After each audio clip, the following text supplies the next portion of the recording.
My shift started like any other. Coffee so acidic it burned a hole in my gut. Equipment checks that droned on ad infinitum, and the stale air of the Olympus Station clinging to me like a second skin. Nothing out of the ordinary, at least for the first 40 minutes. Then the sensors went wild. An anomaly, a region of space where readings went flat.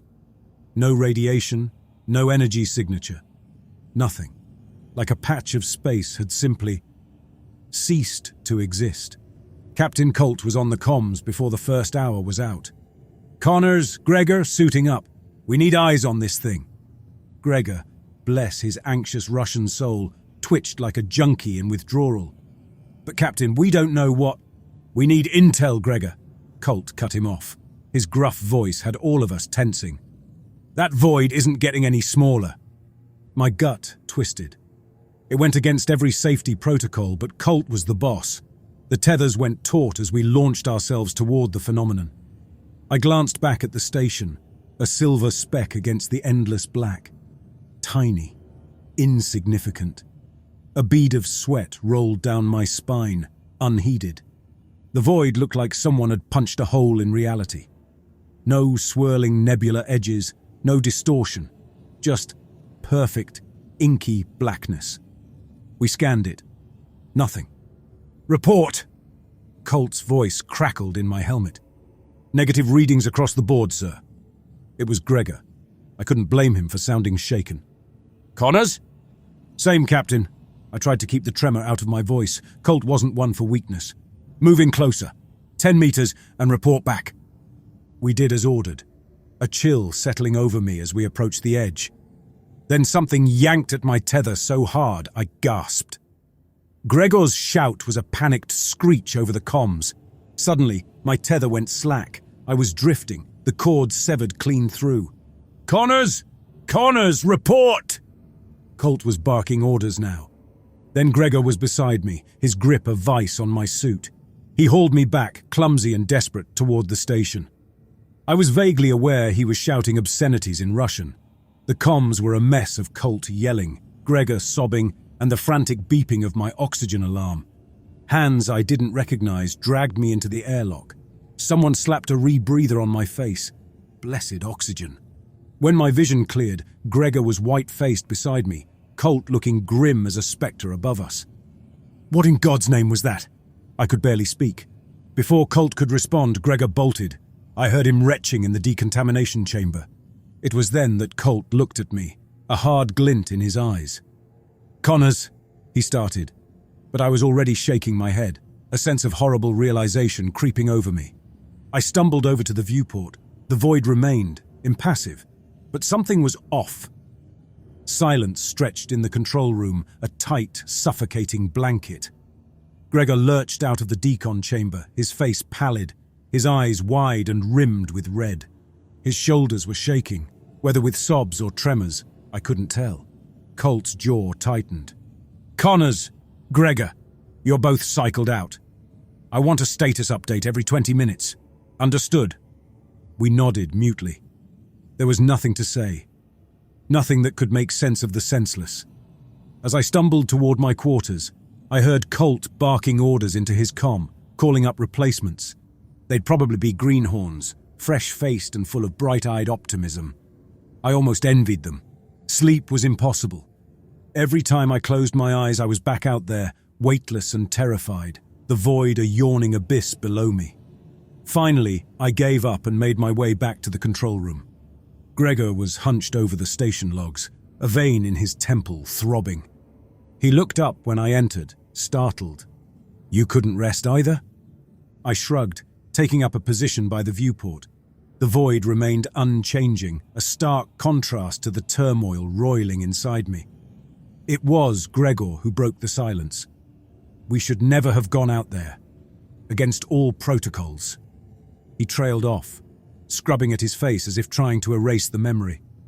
"The captain—" I wasn't defending Colt, but there was a hierarchy, an order we clung to even out here in the empty reaches of space. "Orders or no, it was madness!" Gregor slammed a fist against the console, the vibration rattling the instruments. He flinched, eyes darting towards the closed door as if expecting Colt to materialize and reprimand him. Before I could find a response, the alarms screamed. I whipped around, my heart pounding. The void, it was shifting. Not shrinking, not growing, but rippling at the edges like cloth caught in a breeze. "Connors! Gregor!" Colt burst through the door, his bulky frame filling the space. "What the hell is happening out there?" We were at the viewport in an instant, transfixed by the undulating darkness. A shape seemed to form within it, like a smudge on a window pane taking on a terrible definition. "Sir," Gregor's voice was barely audible, "looks like a ship." It was unlike anything I'd ever seen. A skeletal, warped thing that dripped with a blackness blacker than the surrounding space. Its form, a jumble of jagged edges and warped angles, an abomination of geometry. "Hail it," Colt ordered, a bead of sweat clinging to his forehead. I swallowed, a sudden nausea churning in my stomach. The comms panel, usually a comforting jumble of familiar controls, seemed foreign and ominous beneath my hands. I ran through standard hailing protocols, my voice shaking slightly despite my efforts to mask it. Static fizzed in response. Then a distorted voice cut through the noise. "We see you, Olympus Station." A chill wormed its way down my spine. Gregor beside me whimpered, his hands clenched white-knuckled on the console. Colt stood with his jaw set, his eyes hard and unreadable. "Repeat that," Colt commanded, his voice a low growl. The reply came, warped and distorted through the speakers. "We see you, Olympus Station, and soon you will see us." A heavy silence descended on the control room. Outside the viewport, the warped monstrosity of the alien ship emanated a light that was somehow darker than the blackness itself. "Suggestions, gentlemen?" Colt broke the stifling tension. His voice was steady, but a muscle ticked in his jaw. Gregor looked ready to bolt. I knew the feeling. "Defensive protocols, sir. Raise the shields, arm whatever weapons we have." His voice pitched high, a strained counterpoint to Colt's gruff control. "Connors?" Colt turned towards me. "No guarantees those things would work, sir," I said grimly. This wasn't some pirate raid or asteroid field gone wrong. This was something else entirely. Best option might be negotiation. See what they want. Colt grunted. Negotiation we could do. It might buy us time, give us a chance to figure out this nightmare. "Connors, you'll handle comms," he ordered. "See if you can get anything out of them. Gregor, scan logs. I want to know every damn ship that's ever vanished in this sector." We scrambled to obey, the pressure crushing down on us. I manned the comms, my fingers trembling slightly despite my best efforts. "This is Olympus Station. We wish to establish peaceful communication. Please state your intentions." The seconds stretched into an eternity, then that voice again scraping along my nerves. "Intentions. To understand, to become a part." I relayed this verbatim to Colt, who swore under his breath. Before we could formulate a follow-up, the alien ship lurched forward, disappearing in a rippling distortion that was like a scar in the fabric of reality. The void remained, impassive as ever. "They're gone," Gregor breathed out, fear and relief twisting his expression. Hours bled into days, each one thick with a dreadful anticipation. We rotated shifts, our sleep restless and punctuated by nightmares. When awake, we moved about like automatons, going through the motions of our duties with a detached, mechanical precision. Gregor was in the worst shape. He twitched and mumbled to himself, his eyes darting frantically between the comms panel and the viewport, as if expecting the alien ship to reappear at any moment. His attempts at eating were messy. More than once I'd found him in the rec room, staring blankly at a half-eaten ration pack. Colt fared little better. He spent most of his time locked in his quarters, poring over whatever data Gregor had managed to dredge up on vanished ships. When he did emerge, the lines on his face were deeper. His shoulders slumped in a way I'd never seen before. As for me, I tried to find solace in routine. Calibrating sensors, checking oxygen levels, mundane tasks that grounded me, even slightly, to the reality of the station. The fourth day after the encounter, an alarm tore through the air. My heart lurched, and by the time I reached the control room, Gregor and Colt were already hunched over the consoles. The void, it was changing, not the ripple effect from before, but something more subtle, more insidious. Darkness seemed to bleed out from it, staining the surrounding space like ink spilled in water. "Sir, readings are all over the place." Gregor's voice was strained, his eyes fixated on the instruments. "It's like the anomaly is expanding. They didn't leave." Colt's voice was barely a whisper, heavy with a terrible realization. "They never left." Before I could process this, a shape lurched out of the expanding blackness.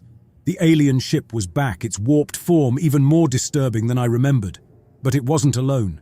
Figures moved inside, their forms jerky and distorted. I squinted, trying to make sense of what I was seeing. They looked humanoid and yet not at the same time. "My God!" Gregor whispered, his voice a strangled moan. "Connors, hail them! Now!" Colt's barked order cut through my nausea. The urgency in his voice was enough to jolt me into action. My fingers flew across the comms panel, punching in standard hailing protocols. Then that voice, cutting through the static like a blade through flesh. "We see you, Olympus Station, and we are coming." Panic, thick and choking, clogged the control room. Gregor was whimpering, hands clasped over his face as if that would block out the sight of those things scrambling across the hull of the alien vessel. Colt stood rigid, his knuckles white as they gripped the console. My own stomach churned, and I fought down a wave of nausea as my thoughts raced. They were coming. No question about it. What remained was the how. "Shuttle bays," I said, the words tearing at my throat. "Could they use the shuttles to board us?" Colt turned, something close to hope sparking in his usually stoic eyes. "They'd have to force their way in, cut through the outer doors. Sir, permission to prep the shuttle bays for lockdown. Gregor, I need you to run a systems check, see if we can get a defense perimeter going." Colt nodded, the bark back in his voice. "Make it happen, Connors." A flurry of activity filled the next hour. I raced through the corridors, checking seal integrity on the shuttle bay doors. They were old, designed for cargo and maintenance, not for keeping out a hostile force. Still, it was something. My tools clanked against my legs as I worked, each strike seeming to resonate through the station. In the bay, I activated the security protocols, what little we had. Gregor found me there, sweat slicking his brow, his eyes wild and haunted. "Sensors are active, but I'm not getting readings off that damned alien ship." His voice broke on the last word. "Keep your eyes peeled," was all I could manage. It was a useless platitude, but we clung to anything resembling normal procedure. Time warped. We waited, an excruciating exercise in tension and terror. My mind was a whirlwind. Images of Gregor and Colt, bloodied and broken, the cold emptiness of space sucking me out through a breached hull, those lanky figures with their impossible movements. A shriek pierced the silence. Gregor collapsing to his knees.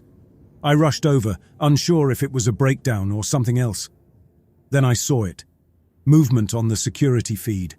A cluster of those creatures were clinging to the station's outer hull, their spindly limbs finding purchase with horrifying ease. "They're outside!" Gregor was sobbing now, unashamed tears streaming down his face. "They're outside!" We had only seconds. "Colt!" I shouted into my comm. "Bay compromised! Repeat! Bay compromised!" The station shuddered, the impact rippling through the metal bones of the Olympus. They were cutting their way in. The feed went dark, the camera reduced to torn metal and severed wires. "They're in! They're in!" Gregor screamed, banging at the console like a cornered animal. Colt's voice crackled over the speakers, determination edging out the fear. "Connors, Gregor, fall back to the core. Get to the weapons locker, arm yourselves, and hold that position. I'll meet you there." I grabbed Gregor by the collar, hauling him to his feet. "Move," I barked, shoving him towards the corridor. We had seconds, maybe minutes, before those things overran the outer compartments. The passageways of the station were usually familiar, even comforting. Now they were a claustrophobic nightmare, each shadow a potential lurking horror. We pounded through corridors driven by pure adrenaline. Reaching the central core, we stumbled into a scene of controlled chaos. Colt was issuing barked orders over the comm, his weathered face set in grim lines. Backup personnel, scientists, engineers, technicians huddled around him, bewildered and terrified. "Get these civilians to escape pods!" Colt shouted, gesturing to the terrified crowd. "Connors, Gregor, you're with me, now!" He didn't have to tell us twice. We sprinted toward the weapons locker, a small room tucked away in the core's deepest recesses. It was a pitiful arsenal. Old blaster rifles designed for crowd control, some concussive grenades that were more likely to injure us than whatever lurked outside those doors. I ripped a rifle from the rack, my hands shaking slightly. Gregor was whimpering beside me, fumbling with a grenade. It clattered from his grip. "Careful!" Colt hissed, snatching it. "You want to blow us all to Kingdom Come?" "They're through the outer perimeter, heading towards the core," a panicked voice shouted over the speakers. "We can't hold them!" The transmission cut off in a burst of static. Colt slammed a fist into the locker. "Damn it!" He snatched a blaster, the resignation in his eyes chilling me more than the alien threat. "We hold 'em here," he commanded, his voice regaining a semblance of authority. "Buy time for those pods to launch." I nodded, my throat too tight for words. At least it was something. A task in the face of utter chaos. My gaze met Gregor's. Terror was mirrored in his eyes. I held up the rifle in a grim salute. Then came the first screech, sharp enough to make me grit my teeth. They were close. We braced ourselves behind the flimsy barricade of stored equipment, weapons in shaking hands. This was it, our pathetic last stand. The first one burst through the doorway like a puppet on cut strings. Its spindly form jerked and twitched. Its face was a mask of stretched skin and misaligned eyes, mouth open wide in a silent scream. "Fire!" Colt roared. Blaster fire ripped through the enclosed space. The alien creature jerked back, its body riddled with wounds that oozed some black, viscous fluid. It collapsed with a wet thump, its movements slowly ceasing. More followed, grasping their way over the barricade we'd thrown up. Gregor screamed, his blaster fire wild and uncontrolled. I squeezed the trigger methodically, trying to conserve ammo, trying not to think about the way their joints bent backward, or their eyes sat just slightly off-center in their skulls. Then Gregor was down, a creature on his back, razor-sharp fingers tearing at his suit's seals. He shrieked, a terrible gurgling sound. Before I could react, Colt was there. He swung his rifle like a club, smashing it into the thing's side with a savage grunt. The creature screeched, an abrasive blast of sound. Colt stumbled backward, clutching his ears. That brief distraction was all it took. More of them swarmed over the captain, their weight bearing him down. I fired, trying to force them back. I glimpsed Colt's bloodied face, the terror in his eyes a sickening reflection of my own. His screams faded into gargled chokes as they piled on, raking at him with horrifying strength. A surge of rage consumed me. I lunged forward, thrusting the barrel of my rifle into the writhing mass, pulling the trigger on instinct. The confined space reverberated with the blasts. Slowly, the creatures uncoiled from Colt's broken form. He lay still, his eyes wide and reflecting the grimy ceiling lights of the locker. "Connors!"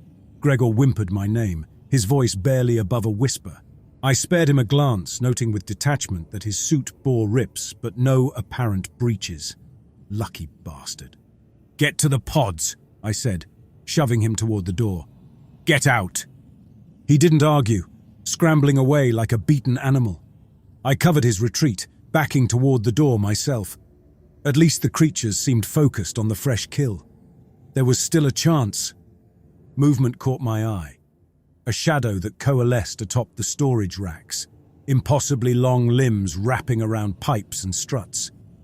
It watched me with pupilless, mismatched eyes. A jolt of icy realization shot through me. I wasn't the target. "The pods!" I screamed the warning on instinct, even as the thing launched itself from the shadows and toward the doorway. Too late. Gregor reached the exit just as the creature landed. He let out a strangled cry, cut off as he was dragged back into the room. The door hissed shut, severing his screams and the inhuman snarls. I was alone in the gore-splattered locker, alone with Colt's mangled remains. And those things. My hands shook as I fumbled for a grenade. The door was reinforced, but those things had cut through the shuttle bay. Those flimsy metal doors wouldn't hold for long. I had minutes at best. A harsh, grating sound pierced the room. They were at the door, testing it, probing for weakness. The thought of being on the other side, in that confined space with those abominations, made my stomach lurch. The grenade! I yanked the pin, counting in my head. 1, 2, 3. I hurled it across the room and dived for cover. The explosion was deafening, the concussion wave rolling over me. Shrapnel pinged off the walls and ceiling. I pressed myself against the cold metal floor, hands over my ears, waiting for it to be over. Silence. Then the inevitable scraping and snarling resumed, and I knew it hadn't been enough. Hadn't even slowed them down. Time was all but gone, and options had run out. I picked myself up, blaster clutched in a white-knuckled grip. It was down to this. A final, defiant gesture against the inevitable. A warrior's death. Some romantic part of my brain supplied unhelpfully. The corner of my eye snagged on something beside Colt's fallen form. His comm unit lay discarded, the mic cable torn. I scuttled over, the comm unit heavy in my hand. The creatures were battering at the door now, the metal groaning in protest. Any second now. Fingers clumsy with adrenaline, I flipped the transmit switch and shoved the mic close to my mouth. "This is Olympus Station, requesting..." My voice broke, and I forced myself to continue. "Requesting immediate orbital strike on my position. Code X-Ray Tango 9er. Authorization Connors Colt Alpha. Repeat. Immediate orbital strike." There would be no reply. No time for anyone to react, even if someone on the other end heard me. But if they could, maybe they'd have a chance. The civilians in the pods, whatever other stations might be in range of that warped vessel. The door buckled inward with a screech of tortured metal. A hand tore through the gap, followed by a lanky, twitching form. I raised the blaster, steadied my aim, and took a deep breath. "This is Connors, Olympus Station, over and out!" I pulled the trigger. The blast cracked against the walls, the alien jumping in response, then blessed darkness swallowed my vision. If they heard on the other end, if an orbital strike wiped this station and me from existence, there would be a chance. A slim one, paid for in blood, but a chance nonetheless. The jolt awake was brutal. My lungs burned and my head pounded like it was being split open. Disoriented, I lurched upright, expecting something. Charred metal, twisted alien corpses, Colt's broken form. Instead, I was in my quarters. The harsh lights stabbed at my eyes. The air tasted of recycled oxygen. My heart hammered. A nightmare. Just a nightmare. Then it all flooded back. The void, the alien ship, the creatures, Colt, Gregor, their deaths, my last desperate transmission. I stumbled out of my bunk, my legs shaky. In the tiny mirror, my face stared back, pale and haunted by a nightmare that felt all too real. But the comm unit on my desk, it was intact, gleaming blandly amidst neatly organized datapads and sensor readouts. Confused and sick with dread, I made my way to the control room. The station hummed with its usual monotonous rhythm. The smell of acidic coffee filled the air, and there was Gregor, slumped at his station, eyes red-rimmed and twitching slightly, but very much alive. "Connors!" His voice was hoarse, surprise and confusion warring on his features. You're okay?" My mouth opened, but no words came out. My gaze shifted to Colt, seated at the command console. He looked up, an expectant gleam in his eyes. "Well, Connors, Gregor, don't keep me in suspense. What do the readings say on that anomaly?" It was the same. All of it. Everything was exactly as it had been at the start of what? A nightmare. A hallucination. I felt my sanity teetering on a razor's edge. "Connors!" Colt's voice had a hint of warning in it now. It's like before, sir." My voice sounded distant, foreign to my ears. Negative readings across the board. "Then suit up. We're going to get a closer look." The tethers clipped neatly to the rail, my shaking hands fumbling to secure them, the launch into the void. As we approached, the same sense of unease, the same inexplicable pull at my gut. The void rippled, and the twisted skeletal form of the alien ship emerged from the blackness. Distorted voices crackled over the comms, and my blood ran cold. "We see you, Olympus Station! We see you!" It was happening again. The same inexorable sequence of events, dragging me, the station, everyone aboard into its horrifying repetition. Time loop? A twisted alien simulation? A bitter laugh bubbled up in my throat.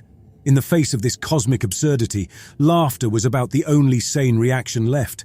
I was trapped, a pawn in a game beyond comprehension. And as Colt barked orders into his comm unit, I couldn't shake the thought that this cycle, this unending descent into madness, might be the true horror. It wasn't about the blood, the gore, or even the monsters. Those were easy threats. This was something far more insidious. The erosion of hope, the realization that your struggles were meaningless, that there was no escape from the inexorable, crushing repetition of despair. It settled on my shoulders like a shroud, heavier than any spacesuit.